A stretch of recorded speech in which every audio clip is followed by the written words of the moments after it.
ഇന്ന് നമ്മളൊരു പഴംപൊരിയാണ് ഉണ്ടാക്കുന്നത്. എന്താ വട്ടത്ത് പൊരിച്ച പഴംപൊരി. അപ്പോൾ അതിന് വേണ്ടിയിട്ട് ഒരു 3 പഴുത്ത പഴം ഉണ്ടായിട്ടുണ്ട്. അപ്പോൾ വെറുതെ കളയണ്ടല്ലോ എന്ന് വിചാരിച്ചിട്ട് അതുകൊണ്ട് പഴം പൊരിക്കാമെന്ന് വിചാരിച്ചു. അപ്പോൾ ഞാനിത് ചെറിയ കഷ്ണങ്ങളാക്കി വെച്ചിട്ടുണ്ട് പഴം. അതിന് നമുക്കൊരു ബാറ്റർ തയ്യാറാക്കണം. ഞാൻ കുറച്ച് മൈദ കലക്കി വെച്ചിട്ടുണ്ട്. ഇവിടെ മൈദ കലക്കി വെച്ചിട്ടുണ്ട്. അപ്പോൾ ഇതിലേക്ക് നമുക്ക് കുറച്ച് ഉപ്പ് ഇടാം. ആദ്യം തന്നെ ഞാൻ ഉപ്പ് ഒന്നും ഇട്ടിട്ടില്ല. ഇപ്പോൾ ഒരു കയ്യിൽ ഫോൺ വെച്ച് ഇങ്ങനെ ചെയ്യുന്നതിനെ കൊണ്ട് ഞാൻ മൈദ ആദ്യം തന്നെ കലക്കി വെച്ചതാണ്. അപ്പോൾ അതിലേക്ക് നമുക്ക് കുറച്ച് ഉപ്പ് ആദ്യം തന്നെ ഇടാം. ഉപ്പ് ഇടുന്നുണ്ട്. പിന്നെ കുറച്ച് മഞ്ഞൾപ്പൊടി വേണം. നമുക്കൊരു കളറിന് വേണ്ടിയിട്ട് ഇത്തിരി മഞ്ഞൾപ്പൊടി വേണം. പിന്നെ കുറച്ച് മധുരം വേണമല്ലോ നമുക്ക് മാവിൽ. കുറച്ച് പഞ്ചസാര, അധികം വേണ്ട, കുറച്ച് മതി. പിന്നെ ഇതിലേക്ക് നമുക്ക് ഈ പഴം കൂടെ ഇടാം.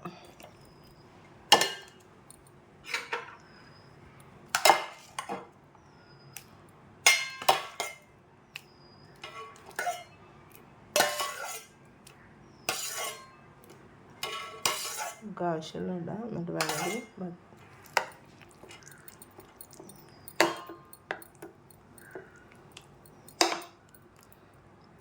ബാക്കിയുള്ള പഴം കൂടെ ചേർക്കുന്നുണ്ട്.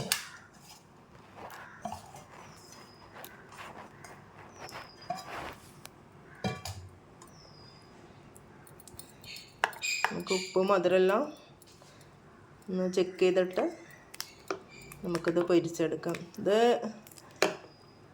ഒരു കുറച്ച് മുമ്പ് ഇപ്പോൾ നമ്മൾ ചായ ഉണ്ടാക്കുന്ന ഒരു ടൈമിനാണ് ഇതിപ്പോൾ പൊരിക്കാൻ വേണ്ടി പോകുന്നത്. ഞാനൊരു ടിപ്പും കൂടെ പറഞ്ഞുതരാം.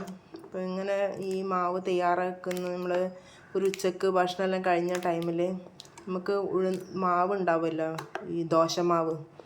അപ്പോൾ ആ ദോശമാവ്, ഇഡ്ഡലി മാവ്, എന്ത് മാവാണെങ്കിലും ആ മാവ് ഒരു 1-2 സ്പൂണ് നമ്മൾ ഈ ഇങ്ങനെ ബാറ്റർ തയ്യാറാക്കിയതിൽ ഇങ്ങനെ ഒഴിച്ച് വെച്ചിട്ട് നമുക്കൊരു 1-2 മണിക്കൂർ വെച്ച് കഴിഞ്ഞാൽ നല്ല ടേസ്റ്റാണ്. നല്ല പൊങ്ങി വരും നമ്മൾ ഈ പഴംപൊരി ഇങ്ങനെ ഉണ്ടാക്കുമ്പോൾ.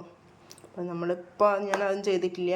വെറും മൈദ മാത്രം കലക്കി വെച്ചാണ് അതിലേക്കാണ് ഉപ്പും പഞ്ചസാരയും കുറച്ച് മഞ്ഞൾപ്പൊടി ഇട്ടത്.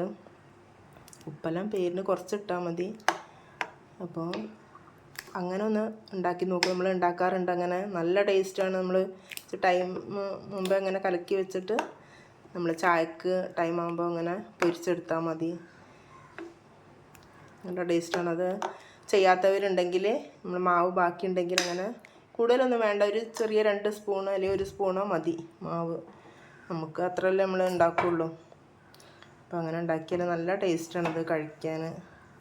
ഹോട്ടലിലെല്ലാം അവരങ്ങനെ തന്നെയാണ് ചെയ്യുന്നത്. ഓരോ പഴം പൊരിക്കലും കണ്ടില്ല, പ്രത്യേക ഒരു ടേസ്റ്റ്. നല്ലോണം പൊങ്ങി വരുന്നെല്ലാം സംഭവം ഇതാണ്. അവർ ബാക്കി വരുന്ന മാവ് കുറച്ചിതിൽ ചേർക്കുന്നുണ്ട്. ഇതിപ്പോൾ നമ്മൾ വെള്ളപ്പം ഉണ്ടാക്കുമ്പോഴും നമുക്ക് തലേന്ന് ഉള്ള ബാക്കി മാവ് ലേശം ഉണ്ടെങ്കിൽ ഇതിൽ പുതിയ മാവിലേക്ക് ഇങ്ങനെ കുറച്ച് ചേർത്ത് കഴിഞ്ഞാൽ നല്ല ടേസ്റ്റാണ്. അങ്ങനെ ഉണ്ടാക്കിയാൽ. പക്ഷേ നമ്മളങ്ങനെ വെള്ളപ്പമൊന്നും ഉണ്ടാക്കിയില്ല. പക്ഷെ ഞാനൊരു ഹോട്ടലിൽ പോയപ്പോൾ ഇങ്ങനെ അവർ അവിടെ റോഡ് സൈഡിൽ ഇങ്ങനെ ഉണ്ടാക്കുന്നുണ്ട്. അപ്പം ചോദിച്ചാണ് ഇതെന്താ നിങ്ങളെ കൂട്ടെന്ന് ചോദിച്ചപ്പോൾ നമ്മളിപ്പോൾ വെള്ളപ്പം ഉണ്ടാക്കിയാൽ നന്നാവലുണ്ട്. അപ്പോൾ അവരോട് ഞാൻ കൂട്ട് ചോദിച്ചപ്പോൾ അവർ പറഞ്ഞു ഞങ്ങൾ തലേന്നത്തെ മാവ് ഇത്തിരി ബാക്കി ഉണ്ടെങ്കിൽ ഇതിലേക്ക് ഇങ്ങനെ ചേർക്കും, അതാണ്, വേറെ ഒന്നും ഇല്ല എന്ന് പറഞ്ഞു. അപ്പോൾ നമുക്കും അങ്ങനെ ചെയ്തു നോക്കാമല്ലോ.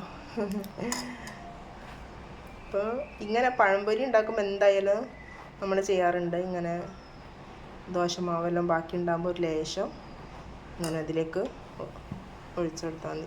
ഇത്തിരി, പിന്നെ 1-2 സ്പൂണ്. നമുക്കെന്നാൽ ഇത് ഉണ്ടാക്കാൻ തുടങ്ങാം. ഉപ്പ് മധുരമൊന്ന് ചെക്ക് ചെയ്യട്ടെ കേട്ടോ.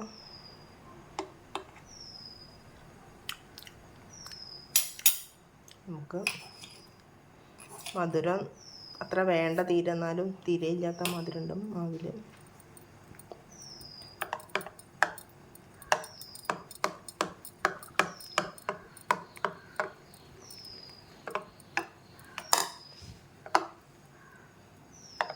നമ്മളിവിടെ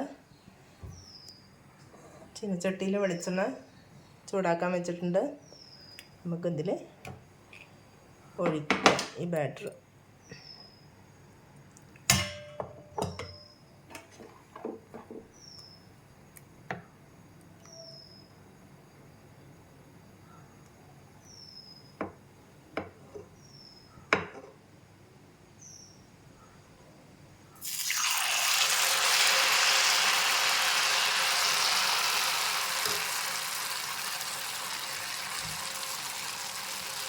ഒന്ന് ഒഴിച്ചൊന്ന് പൊന്തി വരുമ്പോൾ ഗ്യാസ് ഒരിത്തിരി കുറക്കാം.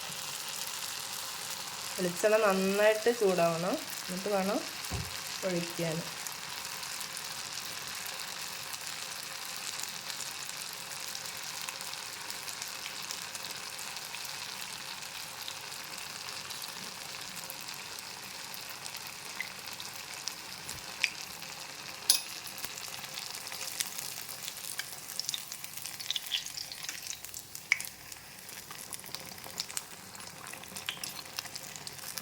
നമ്മളെ വട്ടത്തിൽ പൊരിച്ച പഴംപൊരി ഇവിടെ റെഡി ആവുന്നുണ്ട്. അത്യാവശ്യം കുഴപ്പമില്ലാത്ത രീതിയിലായിട്ടുണ്ട്. പക്ഷേ പറയുന്ന മാതിരി 1-2 മണിക്കൂർ ആ ഉഴുന്ന മാവ് നമ്മളെ ദോശൻ്റെ മാവ് ഒഴിച്ച് ഇങ്ങനെ വെച്ച് കഴിഞ്ഞാൽ നല്ലോണം പൊന്തി വരും. അങ്ങനെ എല്ലാവരും ഒന്ന് ചെയ്ത് നോക്കും ഉണ്ടെങ്കിൽ. അങ്ങനെ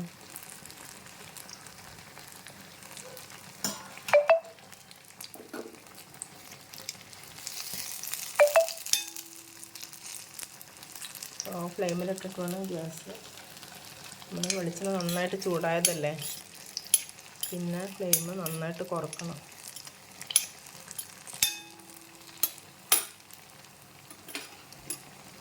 ഇതൊക്കെ നമുക്കിങ്ങനെ വീട്ടിലൊരു പഴംപൊരിയൊക്കെ ഉണ്ടാക്കുമ്പോൾ ഒരു ടേസ്റ്റാണല്ലോ.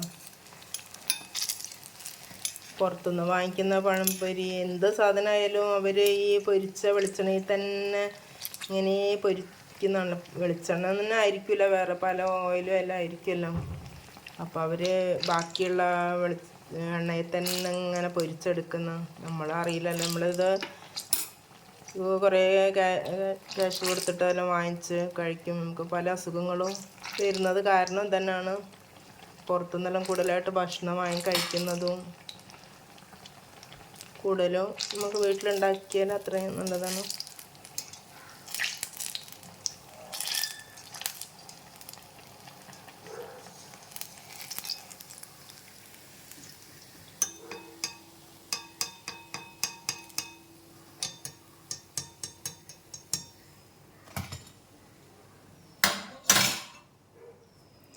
നമുക്കിതുപോലെ എല്ലാം ഒഴിക്കാം.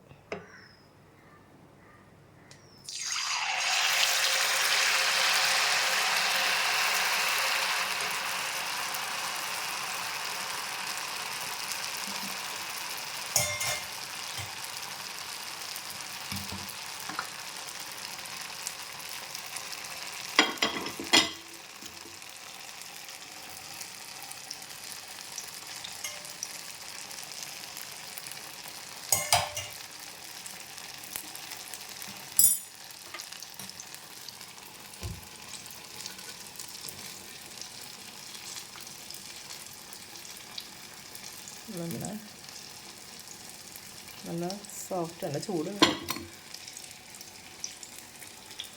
നല്ല സോഫ്റ്റായിട്ടുണ്ട്. തൊടുക്കാൻ അറിയാം.